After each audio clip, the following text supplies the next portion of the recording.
ये आकाशवाणी है। कोविड-19 विशेष कार्यक्रम के अंतर्गत प्रस्तुत है कोरोना वायरस संक्रमण की वर्तमान स्थिति पर चर्चा, जिसे प्रस्तुत कर रहे हैं आकाशवाणी संवाददाता आनंद श्रीवास्तव। इस कार्यक्रम में आमंत्रित स्वास्थ्य विशेषज्ञ हैं डॉक्टर मनोज नेसारी। नमस्कार। कोरोना मरीजों की बढ़ती तादाद के बीच बहुत सारे लोग घबराने लगे हैं। कहीं मुझे कोरोना तो नहीं हो जाएगा? अगर मैं कोविड-19 पॉजिटिव हो गया तो फिर क्या होगा? कहीं मेरी दुनिया तो खत्म नहीं हो जाएगी? ऐसे तमाम सवाल हैं जो बहुत सारे लोगों को परेशान कर रहे हैं। इलाज नहीं है, पर सावधानी तो है। कोरोना से बचने के लिए दिशा निर्देशों का पालन करें। जहां तक संभव हो घरों पर ही रहें और हां, अपनी रोग प्रतिरोधक क्षमता बढ़ाने पर खास ध्यान दें, ताकि आप कोरोना वायरस का अच्छे से मुकाबला कर सकें। आप सतर्क रहें, जागरूक रहें। इसी उद्देश्य से आकाशवाणी पर हम लेकर आते हैं ये खास कार्यक्रम। आज के इस कार्यक्रम में हमारे साथ हैं आयुष मंत्रालय में सलाहकार डॉक्टर मनोज नेसारी। डॉक्टर मनोज, कार्यक्रम में आपका बहुत बहुत स्वागत है। जी नमस्कार। नमस्ते सर। इससे पहले कि डॉक्टर मनोज के साथ हम चर्चा शुरू करें, हम अपने श्रोताओं को बता देना चाहते हैं कि अगर वो भी इस कार्यक्रम से जुड़ना चाहते हैं तो हमें फोन कर सकते हैं। हमारा टोल फ्री नंबर है 1800-11-5767। हमारा एक और नंबर है 011-2331-4444। डॉक्टर मनोज, पूरी दुनिया में एक तरफ जहां शोध हो रहा है कोरोना वैक्सीन को लेकर, इसका टीका बनाने के लिए प्रयोगशालाओं में काम हो रहा है, वहीं आयुष मंत्रालय रोग प्रतिरोधक क्षमता बढ़ाने पर किन दवाइयों का क्या प्रभाव पड़ रहा है, इस पर एक रिसर्च कर रही है। क्या है ये रिसर्च और अब तक के क्या परिणाम रहे हैं? जी हाँ, आपको मैं बताना चाहूंगा कि जो आयुष मंत्रालय कर रहा है और जो वैक्सीन के लिए जो कोशिश की जा रही है जी, दोनों का जो मूल है वो मूल इम्यूनिटी बढ़ाना यही है जी। और इसमें इम्यूनिटी ये अलग अलग प्रकार की हो सकती है और ये अलग अलग प्रकार की इम्यूनिटी है और उसको बढ़ाने के तरीके अलग अलग हैं जी। और इसमें आयुष मंत्रालय जो प्रयत्न कर रहा है वो जनरल इम्यूनिटी बढ़ाने के लिए कोशिश कर रहा है, जिसको आयुर्वेद में और अपनी देशी भाषा में व्याधि क्षमत्व कहते हैं जी। तो व्याधि मतलब बीमारी और व्याधि को रोकने के लिए जो हमारे शरीर में एक व्यवस्था होती है, उस व्यवस्था को सुदृढ़ बनाने के लिए, उसको ताकतवर बनाने के लिए ये सारी दवाइयां काम करती है जी। और इसके लिए हम वो ये जो एडवाइजरी जो इशू करी है वो भी उसी माध्यम से और उसी को आधार के वो रखते हुए की है जी। और उसी के द्वारा हम ये काम कर रहे हैं। उसमें एक पहली दवा है जिसका नाम है गुडुची और जिसको गिलोय कहते हैं हिंदी में जी। और इसका लैटिन मतलब जिसको बोटेनिकल नेम या साइंटिफिक नेम इस वनस्पति का है जी। वो है टीनोस्पोरा कॉर्डिफोलिया जी। तो ये गिलोय जो है, काफी सारे लोगों को ये पता है कि गिलोय कैसी होती है, जो पान खाने का पान होता है उस टाइप के इसके पत्ते होते हैं और ये एक लता है, ये बेल है जी। और ये अगर नीम पर चढ़ने वाली अगर बेल है तो ज्यादा अच्छा माना जाता है। ये टेस्ट में कड़वी होती है तो उसमें जो कड़वाहट होती है वही एक्चुअली दवा है, वो काम करती है जी। और गिलोय को रसायन माना है, रसायन मतलब ये बेस्ट इम्यूनोमोड्यूलेटर है जी। तो हमारी इम्यूनिटी जो है वो उसको बढ़ाती है जी। अब इम्यूनिटी है वो दो प्रकार की हो सकती है, एक होती है इनेट इम्यूनिटी और दूसरी होती है वो एडेप्टिव इम्यूनिटी। और गिलोय जो है ये दोनों इम्यूनिटी के ऊपर काम करती है जी। अब इसका मतलब क्या है, तो ये जो अपने शरीर में अलग अलग जो सिस्टम्स है उसमें से एक होता है टी लिम्फोसाइट्स जी। तो टी लिम्फोसाइट्स ये एक प्रकार के वो सेल्स है जो हमारे खून में होते हैं जी। और जो व्हाइट ब्लड सेल्स होते हैं उस कैटेगरी में ये आते हैं जी। तो ये एक्चुअली हमारे शरीर का प्रतिकार बढ़ाते हैं। अगर समझो कोई भी बैक्टीरिया या वायरस का अटैक अगर शरीर के ऊपर हुआ तो उसको जाके मार के खत्म करना, ये काम ये टी लिम्फोसाइट्स करती है जी। और इसकी पैदा जो होती है तो ये होती है बोन मैरो से। तो गिलोय जो है वो हमारे बोन मैरो के ऊपर काम करती है, बोन मैरो को वो स्टिमुलेट करती है और उसके कारण ये टी लिम्फोसाइट्स निर्माण होते हैं और ये टी लिम्फोसाइट जो है वो जाके वायरस को खत्म कर देते हैं जी।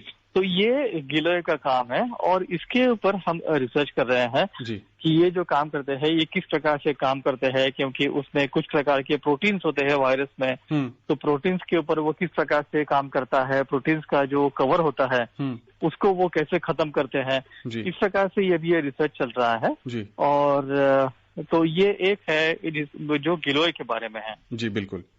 अब गिलोय का ही एक प्रोडक्ट मार्केट में मिलता है, उसको संशमनी वटी कहते हैं। तो संशमनी वटी जो है यही गुडुची घनवटी भी है, मतलब गिलोय का एक्सट्रैक्ट है और उसके टैबलेट बनाते हैं। तो लोगों के लिए ये लेना बहुत आसान है कि 2 गोली सुबह 2 गोली शाम को अगर आप ले लेते हैं तो ये इम्यूनिटी बढ़ाती है और इसका असर जो है वो आमतौर पे हम 4 से 6 दिन में देख सकते हैं कि आपने लेना शुरू किया तो 4-6 दिन में आपकी इम्यूनिटी बढ़ जाती है और जिससे आपका फायदा होता है। डॉक्टर मनोज, आपको बीच में यहाँ पे रोकूंगा। ये जो वटी की आप बात कर रहे हैं, जी हाँ, जो बुजुर्ग व्यक्ति हैं जिनको डायबिटीज की समस्या है, जिनको हाइपरटेंशन की समस्या है, जो क्रॉनिक किडनी डिजीज के पेशेंट हैं, क्या वो भी इस वटी को ले सकते हैं? बिल्कुल, आपने बिल्कुल ये सही फरमाया और मैं आपको बताना चाहूंगा कि गिलोय ये एक ऐसी वनस्पति है जी कि जिसको हम multi molecule multi target system इस प्रकार से उसको कह सकते हैं जी।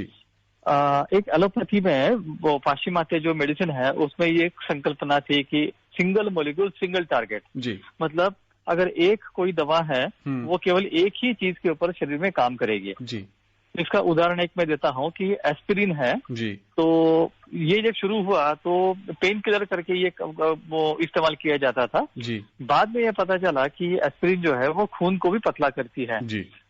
तो फिर ये दूसरा कंसेप्ट आ गया कि सिंगल मॉलिक्यूल मल्टी टारगेट कि मतलब 2 टारगेट के ऊपर काम करता है जी।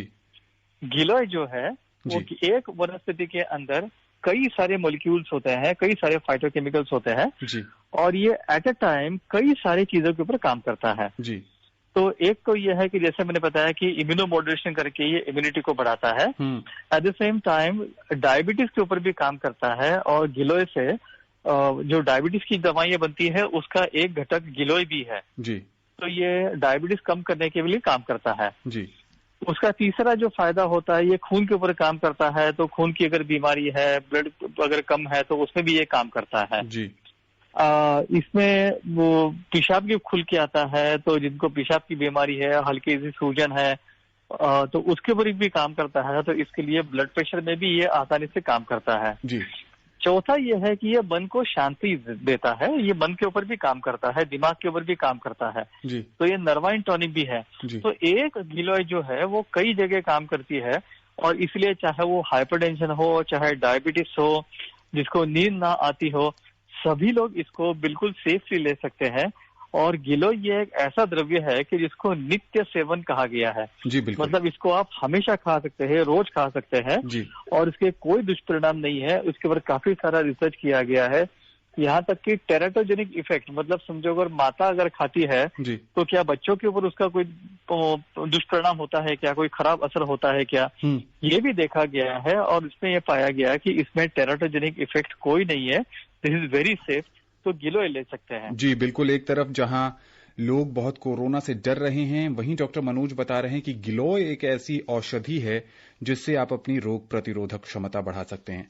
डॉक्टर मनोज, जब कोरोना वायरस का प्रभाव भारत में शुरू हुआ था उस समय आयुष मंत्रालय की ओर से गाइडलाइन जारी की गई थी और प्रधानमंत्री ने भी कहा था कि उस दिशा निर्देशों को आप पालन करें। उसमें एक बहुत महत्वपूर्ण बात ये थी कि उस समय गर्म पानी पीने की सलाह दी गई थी। अब जब पूरे भारत में तापमान लगभग 40 से ऊपर है, ऐसे में क्या अब भी गर्म पानी पीने की जरूरत है? हमें थोड़ा सा इस प्रकार से देखना चाहिए कि जब ये कोरोना की शुरुआत हुई थी तो उस समय पूरे भारत में लगभग ठंडी का मौसम था और ठंड में ये कोरोना ज्यादा बढ़ता है ऐसे उस समय माना गया था जी। अभी ये पता चलता है कि गर्मी है तब भी कोई कोरोना के ऊपर कोई बहुत असर नहीं हो रहा है जी। तो ये तो एक बात हो गई जी। दूसरी बात ये है कि अगर लोग गर्म पानी ना पीते हैं तो कोई बात नहीं, लेकिन ठंडा, बहुत ठंडा जो चिल्ड पानी है वो नहीं पीना चाहिए क्योंकि उससे गला खराब होना ये सारी चीजें हैं जी। उससे हो सकती है। तो आप टैप वाटर ले सकते हैं या मटके का पानी जो है वो ले सकते हैं, लेकिन बर्फ का पानी ना पिए वो ज्यादा अच्छा है। जी बिल्कुल। दूसरी बात कहना चाहूंगा कि जिनको भले कोरोना नहीं है लेकिन हल्के से अगर कोई सिम्टम आपको नजर आते हैं, तो ये जो सिम्टम्स होते हैं जैसे बॉडी एक होना, तो बुखार भले नहीं हो लेकिन हल्का सा बॉडी एक है, या गले में हल्की सी खराश है, बिल्कुल खांसी नहीं है लेकिन हल्की सी खराश है, तो ये जो सिम्टम्स है ये कोई भी बीमारी है उसके बहुत प्राथमिक लक्षण हो सकते हैं। जरूरी नहीं कि कोविड के ही हो, लेकिन कोविड के भी हो सकते हैं, दूसरे किसी भी हो सकते हैं। और ये जो सिम्टम्स आते हैं, ये सिम्टम्स पार्शियल मेटाबोलाइट्स जो हमारे शरीर में पैदा होते हैं ऑक्सीडेटिव स्ट्रेस के कारण, तो उसके कारण ये सिम्टम्स आते हैं। इस स्थिति में जरूर मैं कहूंगा कि गर्म पानी ही पीना चाहिए, क्योंकि गर्म पानी जो है वो पार्शियल मेटाबोलाइट्स को डाइजेस्ट करने में, उसको कम करने में वो सहायता करता है। तो जिनको ये प्रिलिमिनरी सिम्टम्स है वो तो ये ध्यान जरूर दे कि वो गर्म पानी पिए। जी बिल्कुल। कार्यक्रम में पहले कॉलर जुड़ चुके हैं, बिहार के सीतामढ़ी से सुजीत पाठक जी हैं। सुजीत जी, कार्यक्रम में स्वागत है आपका। हेलो। हाँ सुजीत जी, पूछिए, क्या जानना चाहते हैं आप? नमस्कार। नमस्ते। सीतामढ़ी बिहार से सुजीत कुमार पाठक। जी बताएं।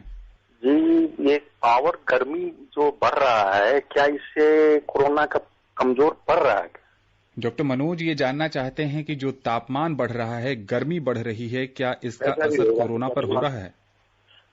जी पाठक जी, मैं आपको ये कहना चाहूंगा, अभी जैसे मैंने कहा कि गर्मी का कोई असर कोरोना के ऊपर कोई होता दिखाई नहीं देता। जैसे दिल्ली में भी काफी गर्मी है, वो सीतामढ़ी में भी काफी गर्मी होगी। हम देख रहे हैं कि पूरा उत्तर भारत में लगभग जो तापमान चल रहा है वो 40 डिग्री सेंटीग्रेड से ऊपर चल रहा है। अब इस स्थिति में भी कोरोना ये बढ़ रहा है, तो ये कोरोना के ऊपर इसका कोई असर नहीं वो दिख रहा। उसकी एक वजह ये हो सकती है कि कोरोना जो है ये एयरबॉर्न इन्फेक्शन नहीं है, ये केवल हवा से नहीं फैलता है। अगर हवा से केवल फैलता होता तो ये कम हो जाता, लेकिन ये ड्रॉपलेट इन्फेक्शन है, एक व्यक्ति से दूसरे व्यक्ति को ये हो रहा है। और ये शायद ये वजह है कि अभी गर्मी के कारण भी ये नहीं हुआ। ये तब खत्म होगा कि जब हमारे अंदर ही हमारी जब इम्यूनिटी बढ़ेगी, तब ये धीरे धीरे खत्म हो जाएगा।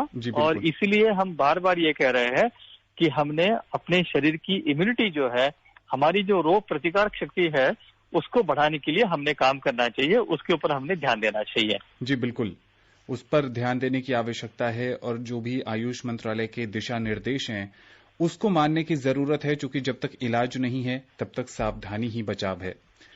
डॉक्टर मनोज, आपसे ये भी समझने की कोशिश करेंगे कि जो आयुष मंत्रालय ने काढ़ा बताया है रोग प्रतिरोधक क्षमता बढ़ाने के लिए, उसमें बहुत सारे इंग्रेडिएंट्स हैं, उस पर बात करेंगे। लेकिन एक कॉलर जुड़ चुके हैं बिजनौर से, आसिफ जी। आसिफ जी, कार्यक्रम में स्वागत है आपका। हेलो, नमस्कार सर। नमस्ते जी। नमस्कार। और डॉक्टर साहब को मेरा नमस्कार। जी नमस्कार आशीष जी। मैं ये कहना चाह रहा हूँ सर कि पानी गर्म करके अगर रख ले हम और उसको पी ले तो कोई मुश्किल थोड़ी है। नहीं, ये तो बहुत अच्छी बात है। इसको आयुर्वेद की शास्त्रीय परिभाषा में श्रुत शीत जल कहते हैं। श्रुत मतलब पहले उबाला हुआ और उबाल के बाद में ठंडा किया हुआ। तो ये जो पानी होता है ये डाइजेशन के लिए हल्का होता है और इसको आप बिल्कुल ले सकते हैं। आपने बिल्कुल सही फरमाया। और लेकिन ठंडा मतलब ये नहीं कि आपने एक बार उबाल लिया फिर बाद में आपने फ्रिज में रख लिया, ऐसे नहीं करना है। उबाल के आप उसको ठंडा करके ले सकते हैं। जी बिल्कुल। डॉक्टर मनोज, जो प्रश्न था कि बहुत सारे इंग्रेडिएंट्स हैं उस काढ़े के, उसमें एक तुलसी पत्ता भी है, सौंठ भी बताया गया है, काली मिर्च है। ऐसे में जो चीज हमारे घरों में आसानी से उपलब्ध है, जैसे तुलसी पत्ता उपलब्ध है, तो क्या पत्ते का इस्तेमाल करना चाहिए या जो बाजार में तुलसी का पाउडर मिल रहा है उसका इस्तेमाल करना चाहिए? मैं ये रिकमेंड करूंगा कि तुलसी के पत्ते ही अगर हम उसको प्रयोग करें तो वो ज्यादा अच्छा है। अगर फ्रेश पत्ते मिलते हैं तो बहुत ही अच्छा है। अगर फ्रेश पत्ते नहीं मिलते हैं तो बाजार में सूखे हुए पत्ते भी मिल सकते हैं, तो सूखे पत्ते भी हम ले सकते हैं। लेकिन अगर फ्रेश है तो बहुत ज्यादा अच्छा है। लेकिन मैं ये रिकमेंड करूंगा उसकी पाउडर का प्रयोग जहां तक हो सके ना करें। जी, जितना अच्छा, जितना फायदा हमें ताजे पत्तों का होगा या आखे पत्तों, जो अखंड पत्ते जो है, जो जिसका पाउडर नहीं किया है, हाँ। ऐसे पत्ते अगर हम प्रयोग करेंगे तो इसका फायदा हमें ज्यादा होगा और इसलिए उसी को प्रयोग करना चाहिए। जी बिल्कुल। और काढ़े में वैसे आप देखा जाए तो बहुत सारे इंग्रेडिएंट नहीं है, इसमें 4 या 5 ही इंग्रेडिएंट है। जी, मैं आपको रिपीट करना चाहता हूँ। जी बिल्कुल।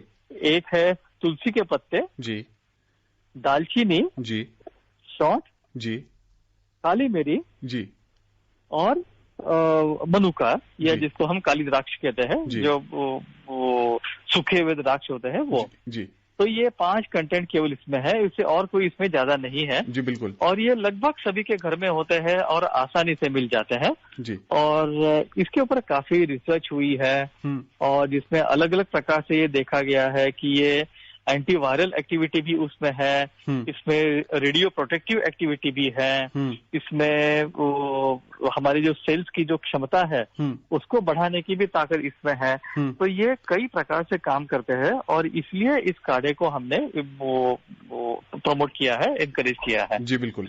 एक बात मैं और आपको बताना चाहूंगा कि एक हमारे शरीर में, हमारे आंतों में कई प्रकार के बैक्टीरिया होते हैं जो पॉजिटिव बैक्टीरिया होते हैं। पॉजिटिव मतलब जो हमारे शरीर को आवश्यक इस प्रकार से बैक्टीरिया होते हैं जी, जिसको माइक्रोबायोटा कहते हैं।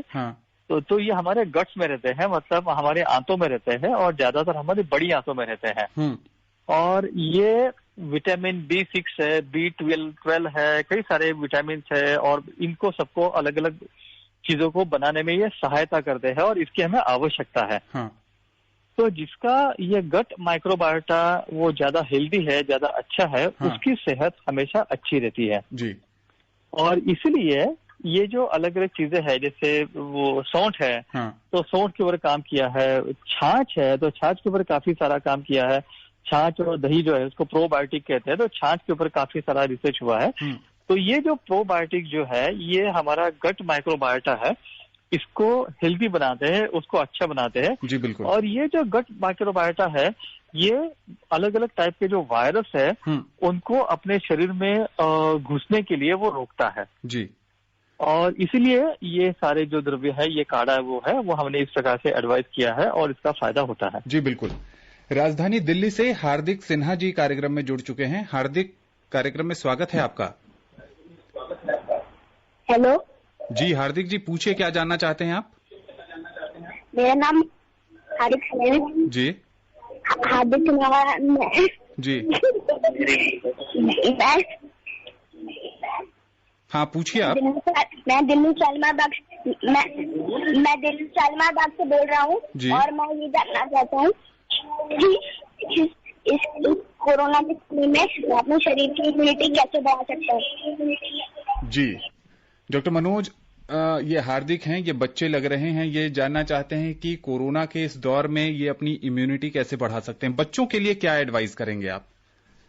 जी हाँ, ये बहुत अच्छा सवाल पूछा है। जो अभी मैं प्रोबायोटिक की जो बात कर रहा था जी, तो प्रोबायोटिक्स में छाछ है, ये प्रोबायोटिक है, इसको हमने लेना चाहिए, वो इसका फायदा होता है जी। और उससे भी ज्यादा अच्छा जो चीज है वो है घी जी। और घी ये बहुत ही अच्छा प्रोबायोटिक है और घी को हमें लेना चाहिए जी। और ये घी ये हमारे देश की इस प्रकार से एक अभूतपूर्व या अमूल्य देन है पूरे विश्व को, क्योंकि विशेषता जो पाश्चिमात्य देश है, वेस्टर्न कंट्रीज है, उनको घी पता नहीं है। तो घी हमने सेवन करना चाहिए, घी का फायदा होता है जी। और दूसरी बात यह है कि जो स्ट्रीट फूड है या जो बासी फूड है, जो टिन फूड है, इस प्रकार का जो फूड होता है उसमें वो क्वालिटीज नहीं होती कि जो हमें चाहिए जी। तो इसको हम कम से कम सेवन करें।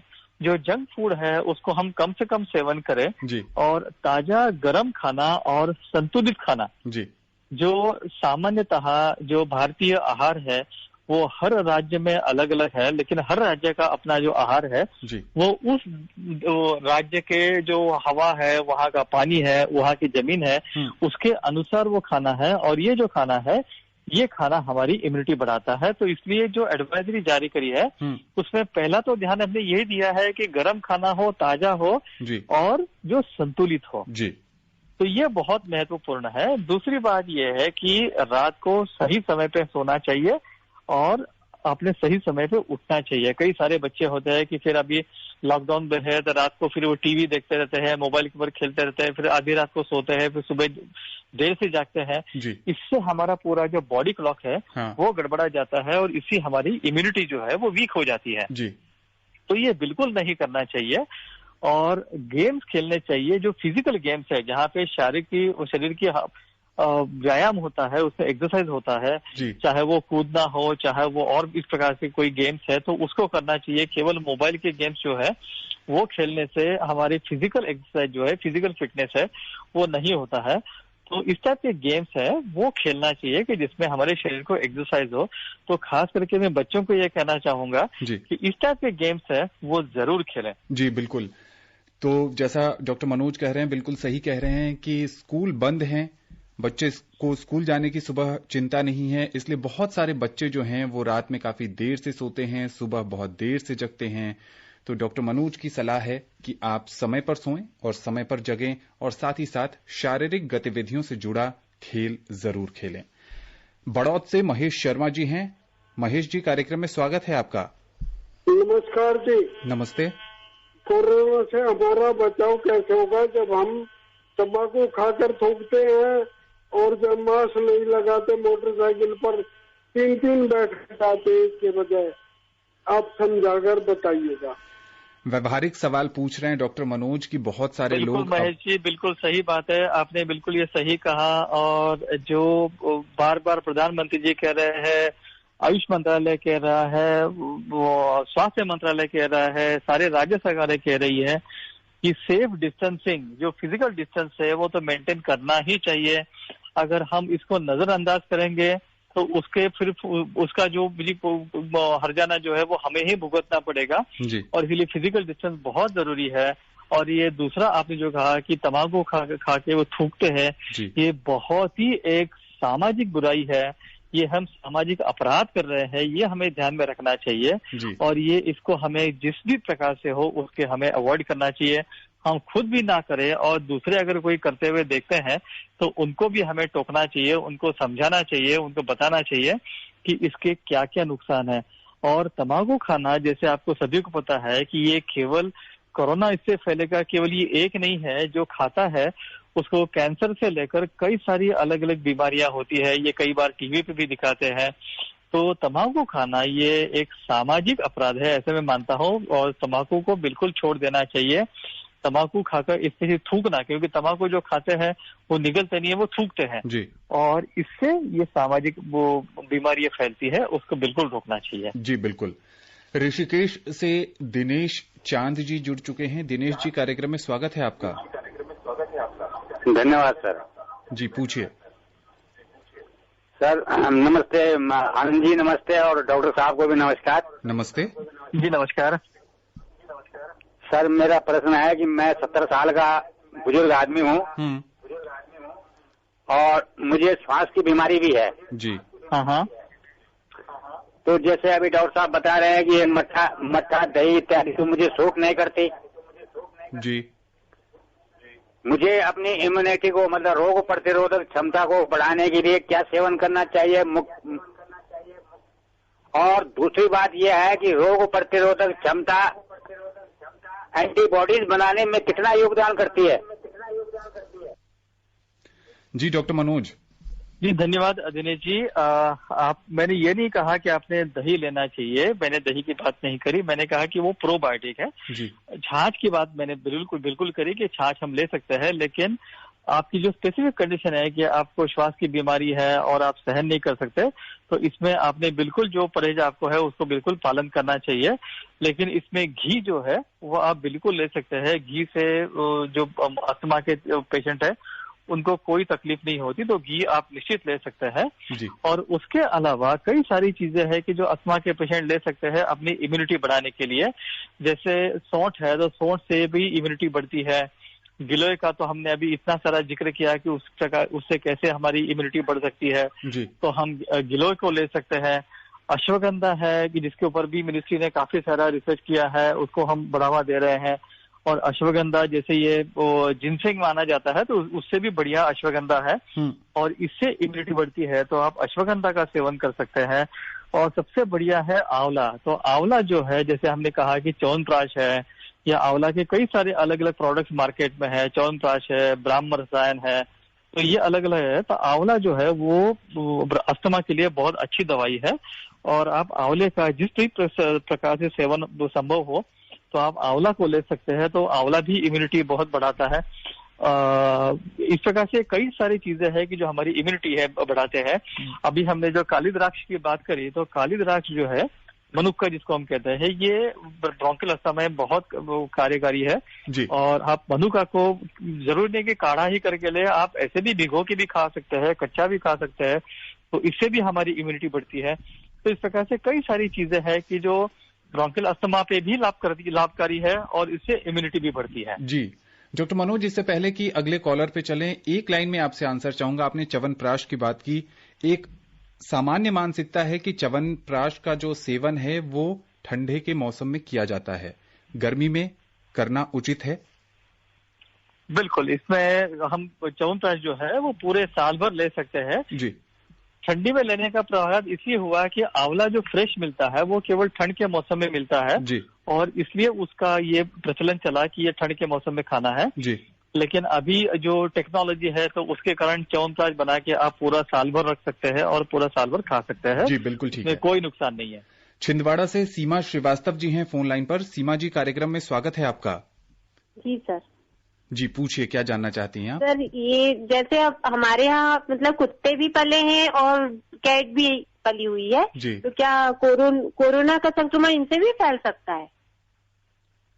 सीमा जी, धन्यवाद आपको लाइन पे आने के लिए। मैं आपको ये बताना चाहूंगा कि अभी इस तरह से कोई एविडेंस नहीं है कि कुत्ते से या बिल्ली से होता है जी। लेकिन कुत्ते या बिल्ली की एलर्जी जरूर होती है और जिनको एलर्जी की संभावना है वो कुत्ते बिल्ली से थोड़े दूर रहे, क्योंकि अगर छींके आती है, गला खराब होता है तो हमें ये संशय उत्पन्न होगा कि यह कोरोना तो नहीं है जी। तो ये एक बात है, लेकिन वैसे कोरोना का इससे होता है इस प्रकार से कोई इसका अभी रिपोर्टेड नहीं है और इसका कोई एविडेंस नहीं है जी। डॉक्टर मनोज, थोड़ा सा कार्यक्रम के समापन के इस दौर में आप हमारे श्रोताओं को थोड़ा उनका डर दूर करिए। बहुत सारे लोगों को एक छींक आ जा रही है या वो थोड़ा खांस ले रहे हैं, उनके मन में डर बैठ जा रहा है कि मैं कहीं कोविड पॉजिटिव तो नहीं हो गया। इस भय से वो कैसे बाहर निकलें, बहुत संक्षेप में? बिल्कुल, मैं ये आपको बताना चाहता हूं कि भारत में कोरोना के जो पेशेंट है उनकी ठीक होने की संख्या है वो बहुत ज्यादा है। वो हमारे यहाँ पे केवल डेथ रेट जो है वो हार्डली 3% है जी। और बाकी सारे पेशेंट है वो ठीक होते जा रहे हैं। 80% तो पेशेंट लगभग जो है वो असिम्प्टोमेटिक है, उनको कोविड होते हुए भी डिसीज होता ही नहीं है जी। तो कोरोना से हमने जो भय है वो बिल्कुल हटा देना चाहिए। अगर हुआ भी तो माइल्ड केसेस ही बहुत ज्यादा है, 2-3 दिन में ठीक हो जाते हैं जी। लेकिन हमने सावधानी बिल्कुल बरतनी चाहिए, उन्हें लापरवाही बिल्कुल नहीं रखनी चाहिए जी। और ये जो डर है वो डर को बिल्कुल मन से निकाल देना चाहिए। अगर डर हमारे मन में है तो हमारी इम्यूनिटी वीक होगी, अगर हमारे मन में डर नहीं है तो हमारी इम्यूनिटी अच्छी होगी। हमेशा यह ध्यान दें कि जो जो चीज हम करें वो इम्यूनिटी बढ़ाने के लिए करें, हमारी रोग प्रतिकार क्षमता बढ़ाने के लिए करें, हमारा जो बॉडी डिफेंस मैकेनिज्म है वो अच्छा होना चाहिए जी। बिल्कुल। डॉक्टर मनोज, आकाशवाणी के इस खास कार्यक्रम से जुड़ने के लिए और विशेषज्ञ राय साझा करने के लिए आपका बहुत बहुत शुक्रिया। धन्यवाद। तो जैसा कि डॉक्टर मनोज बता रहे थे कि अपनी दिनचर्या को व्यवस्थित करने का ये बहुत अच्छा समय है। समय पर सोएं, समय पर जगें, मौसमी फलों का सेवन करें, हरी सब्जियों का सेवन करें, आयुष मंत्रालय के जो दिशा निर्देश हैं उनका सेवन करें, काढ़ा का सेवन करें, ठंडा पानी न पिएं। गर्मी ज्यादा जरूर है लेकिन थोड़ी बहुत सावधानी और थोड़ी बहुत अपने मन को जो है वो समझाने की भी जरूरत है।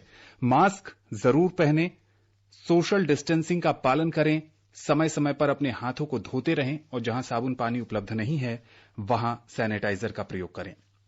जहां तक संभव हो घर पर रहें, स्वस्थ रहें, खुशहाल रहें। नमस्कार। कोविड-19 विशेष कार्यक्रम के अंतर्गत अभी आप सुन रहे थे कोरोना वायरस संक्रमण की वर्तमान स्थिति पर चर्चा, जिसे प्रस्तुत कर रहे थे आकाशवाणी संवाददाता आनंद श्रीवास्तव। इस कार्यक्रम में आमंत्रित स्वास्थ्य विशेषज्ञ थे डॉक्टर मनोज नेसारी। ये कार्यक्रम आकाशवाणी के समाचार सेवा प्रभाग द्वारा प्रस्तुत किया गया। इसे आप हमारे mobile app news on AIR पर भी सुन सकते हैं। इस कार्यक्रम के संबंध में अपनी प्रतिक्रिया आप हमें ईमेल कर सकते हैं। पता है airnsgtalks@gmail.com। ये कार्यक्रम फिर से सुनने के लिए लॉग ऑन करें हमारी वेबसाइट newsonair.com।